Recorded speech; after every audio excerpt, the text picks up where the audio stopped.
I'm Dr. Kathie McCans. I'm a lifelong resident of Haverford Township in the 166th Legislative District. I was raised here and I'm raising my children here. It's very important to me that all our children be safe and healthy in our own community. For that reason, the upcoming election between Greg Vitalli and Bill Toal is very important to me. Greg Vitalli has a career history of voting against legislation that increases our children's safety and well-being. I became a physician by attending Temple University Medical School and did my general pediatric residency at St. Christopher's Hospital for Children. I then stayed at St. Christopher's in North Philadelphia and did a fellowship in pediatric emergency medicine. Through my work, I also became certified as a child abuse pediatrician, an expert in the field of child abuse pediatrics, which has a lot that frequently brings me into interactions with children who have been hurt by people who haven't considered their safety and their well-being, who have treated them not like children, but have violated their innocence or harmed them through the violence in our society. It is for this reason that we need legislation and legislators who will support our children's right to be safe and healthy in their own communities. There was legislation that would increase the penalty or the charge for someone who is convicted of murdering children under the age of 13 years of age. Greg Vitalli did not support that legislation. As a legislator who started his career as a lawyer, as a defense attorney, I believe that he remains committed to convicted criminals over the safety and well-being of our children.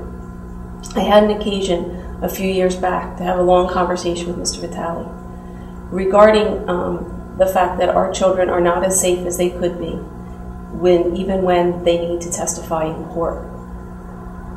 Mr. Vitali was not supportive of children being allowed to provide videotape testimony, feeling that an alleged perpetrator's right to face their accuser was more important than that child's right to feel safe, to not be further traumatized by having to sit in the same courtroom as the person who violated them.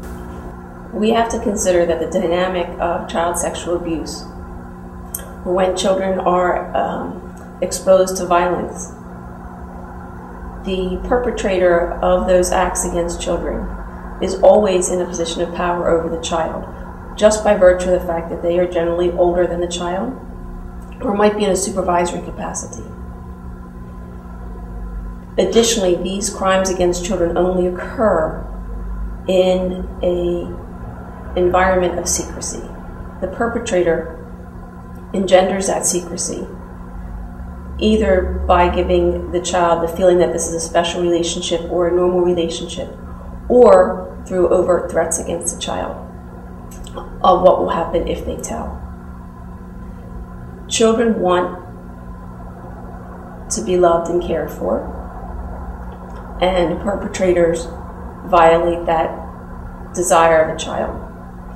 Often the ramifications when a child does disclose what has happened is that the perpetrator makes the child feel that no one believes them. And these are such difficult things to talk about. The majority of children who have crimes against them committed when they're children do not disclose immediately. Most disclosures occur in a very delayed fashion, often into adulthood. And in fact, even there are many adults who are survivors of inappropriate experiences of childhood, adverse experience of childhood, who have never spoken about those experiences. With today's technologies, it is possible to have the accused see the testimony through closed-circuit television, but still have the child protected of the trauma of having to sit in a room with a person who is alleged to have severely misused that child. It is important that our legislators take careful consideration of our children's safety and well-being. My hope, my belief is that Mr. Toal, as a former prosecutor, has seen the effects of violence and mistreatment of children through his own prosecutions, and will therefore understand when legislation such as the laws to strengthen Megan's Law's registration, or to increase the penalty for someone who is convicted of murdering a child, that he will consider the ramifications not just for the convicted criminal, but for how that affects our ability to care for our children and keep them safe. The outgoing president of the American Academy of Pediatrics, a professional organization for all pediatricians, Dr. Robert Block, made a recent statement that I think is important for us all to consider.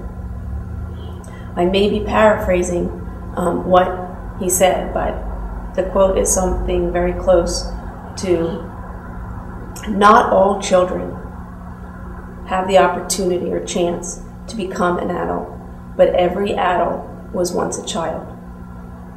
We have far too many children in our communities who either fail to reach adulthood because of violence in our society, or who reach adulthood with tremendous